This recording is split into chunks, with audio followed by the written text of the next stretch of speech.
నమస్కారం ఘంటారావానికి స్వాగతం. ముందుగా ప్రధానాంశాలు. హైదరాబాద్ రోడ్లపై బారులు తీరిన వాహనాలు. రాఖీ వారాంతం కావడంతో ఊరిబాట పట్టిన నగరవాసులు.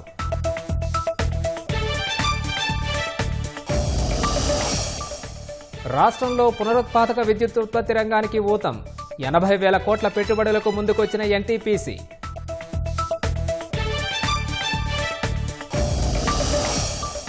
రాష్ట్ర వ్యాప్తంగా రాఖీ పండుగ సందడి. సీఎంకు రాఖీలు కట్టిన మంత్రులు. కేసీఆర్ ఇంట్లో పండుగ సందడి.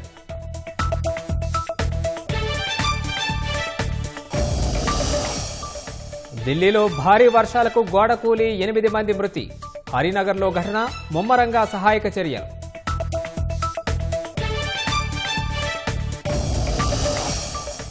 రాజకీయ పార్టీల జాబితాను సవరించిన ఈసీ. గుర్తింపు లేని 334 పార్టీలపై వేటు.